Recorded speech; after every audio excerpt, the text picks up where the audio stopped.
Bon, bonjour encore. Ce moment-ci, j'aimerais ça vous parler de l'importance de se retrouver entre proches, entre parents, entre proches qui vivons les mêmes situations. D'abord, quand moi, j'identifie ça un peu à un groupe d'amis. Quand on se rencontre entre amis, on n'a pas besoin de recommencer notre histoire tout le temps. On continue d'une fois à l'autre à se parler de ce qu'on vit. Donc, rencontrer d'autres proches, c'est exactement pareil. On se sent d'abord en confiance avec des personnes qu'on connaît, qui sont là pour les mêmes circonstances que nous.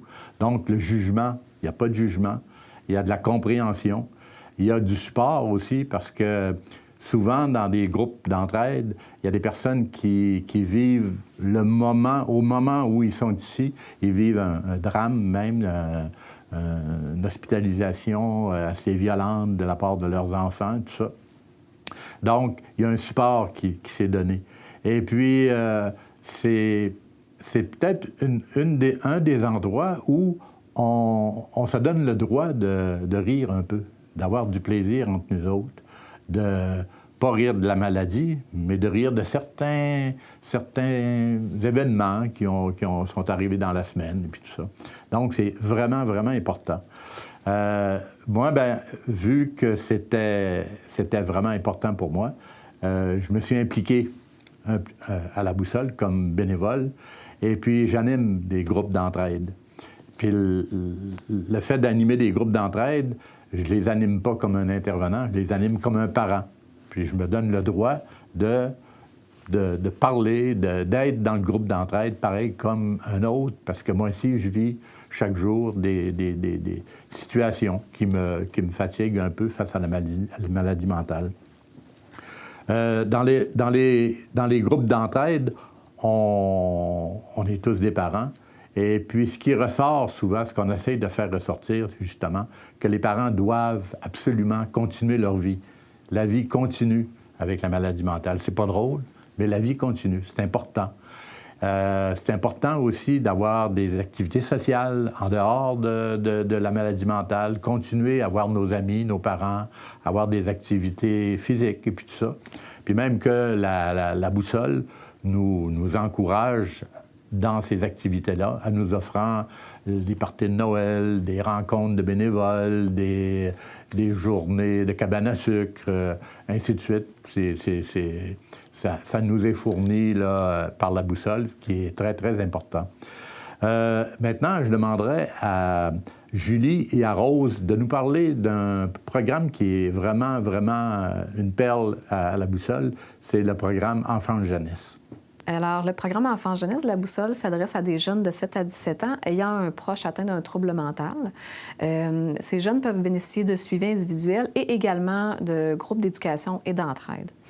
Les jeunes peuvent aussi bénéficier de services d'écoute téléphonique, de communication via Internet, soit par courriel ou par Facebook avec les intervenants du programme Enfants-Jeunesse et également par texto. Donc, le but du programme Enfants-Jeunesse est d'offrir de l'information, des occasions d'écoute, de soutien, d'entraide entre jeunes et de répit également. C'est souvent le premier endroit et la première occasion que ces jeunes-là ont de parler de leur vécu avec le parent malade. Tout au long de leur parcours au sein du programme Enfants-Jeunesse, un suivi systématique est réalisé auprès des jeunes et de leurs familles, donc dans le but d'améliorer les animations et les interventions réalisées auprès d'eux, afin que ce soit davantage adapté à leurs besoins familiaux, à leur réalité. Le but également de ces suivis est d'informer la famille du cheminement du jeune au sein du groupe. Durant l'année scolaire, le groupe est un groupe ouvert, donc les jeunes peuvent intégrer à tout moment. C'est des groupes d'éducation et d'entraide qui sont offerts une fois par semaine pour les enfants et 2 fois par mois pour les adolescents. Durant la saison estivale, c'est un camp de jour d'une durée de 7 semaines à raison de 4 jours par semaine. C'est un groupe fermé pour le camp de jour qui est offert durant toute la saison des vacances des enfants pour le groupe des 7 à 11 ans. Pour les adolescents, c'est une rencontre par semaine qui est offerte. Différents thèmes peuvent être abordés comme les troubles mentaux, les ressources, les stratégies, la communication et différents types d'interventions et d'animations sont réalisés avec eux, comme des discussions, des bricolages, de la zoothérapie. Parfois, on a des invités, le visionnement de films thématiques. Tous les services sont offerts gratuitement à nos jeunes, incluant également un service de transport en autobus scolaire. Le jeune, lorsqu'il est âgé de plus de 14 ans, peut faire la demande de service par lui-même et sinon, ce peut être un parent ou un intervenant du réseau qui fait la démarche. Évidemment, un défi peut se poser parce que nous, on exige le consentement des 2 parents lorsque l'enfant est âgé de moins de 14 ans. Afin d'imager le parcours des jeunes au sein du programme Enfants-Jeunesse, je vous présente Rose, qui est une ancienne participante du programme Enfants-Jeunesse. En effet, Rose a cheminé plusieurs années avec nous. Donc, elle a débuté le programme à l'âge de 7 ans. Elle a gradué au groupe des adolescents pour ensuite nous quitter le rendu adulte. Alors, je laisse la parole à Rose. Bien, moi, dans le fond, j'ai commencé la boussole, c'est grâce à mes parents. Mes parents m'ont inscrit à la boussole, dans le fond, pour m'aider à comprendre la maladie de ma mère. Parce que c'est ça, malgré que mes parents étaient toujours très ouverts à me parler de la maladie, à m'expliquer comment ça marchait, pourquoi que ma mère réagissait comme ça parfois, ils ressentaient le besoin que j'aille de l'aide de l'extérieur aussi de la boussole, surtout avec des jeunes de mon âge. J'ai commencé à 7 ans, donc des fois, on ne trouve pas nécessairement les mots pour expliquer ça à un enfant. Donc, à la boussole, c'était bien pour ça. Puis aussi, d'être capable de parler sans juger, parce que quand on est jeune, des enfants, ça peut être méchant. Quand on parle des problèmes de maladies mentales, souvent les enfants vont nous juger puis vont être très méchants avec nous. Fait qu'on a tendance à se renfermer. Fait qu'à la boussole, c'était le fun de pouvoir s'ouvrir comme ça avec d'autres jeunes. Puis c'est ça, dans le fond, à la boussole, je me suis toujours sentie normale avec des gens comme moi qui vivaient les mêmes situations que moi. Je pouvais les aider aussi. Tandis qu'à l'école, je me sentais un petit peu différente puis je me renfermais un petit peu. Sinon, la boussole aussi... ça m'a permis de me sentir normale aussi. Exemple, il y avait des activités qui nous étaient offertes, des sorties. C'était toutes des activités que mes amis à l'école vivaient, eux. Parce que, exemple, chez eux, il y avait les moyens de faire des sorties au village des sports, des endroits comme ça. Tandis que mes parents, eux, n'avaient pas les moyens de m'offrir ça. Mais grâce à la boussole, je pouvais le faire, puis je pouvais parler de ce que j'avais vécu, puis je me sentais normale, en fait.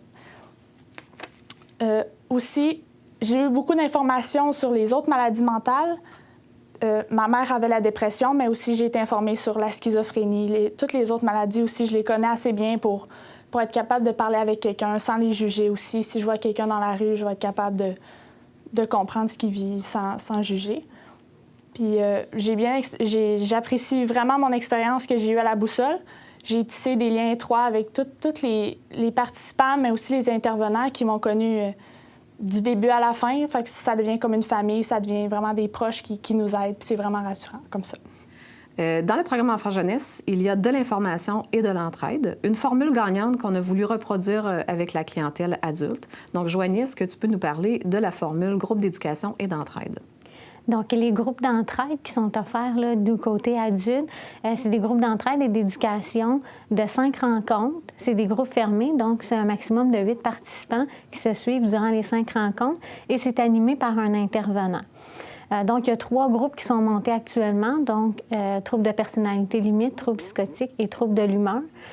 Durant les 5 rencontres, il y a toujours une partie de la rencontre qui est dédiée à l'information. Donc, il peut être soit les symptômes de la maladie, les causes possibles, la pose de limites, la communication, la gestion des émotions.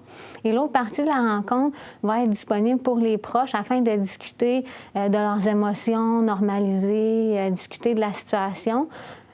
Pour but aussi qu'il y ait un réseau de soutien entre eux, même à l'extérieur de la boussole. Donc, il y a des gens qui développent des liens et qui vont se rencontrer même à l'extérieur. Et ça peut être aussi dans le but d'appliquer la théorie à leur situation précise, donc de poser des questions. Moi, avec mon proche, ça fonctionne comme ça. Donc, vraiment de pouvoir appliquer la théorie à leur situation dans ces rencontres-là et développer de l'entraide. Donc, je vous invite à visionner le bloc 3 qui abordera l'importance de se retrouver comme personne et aussi de retrouver M. Langevin pour la suite de son histoire.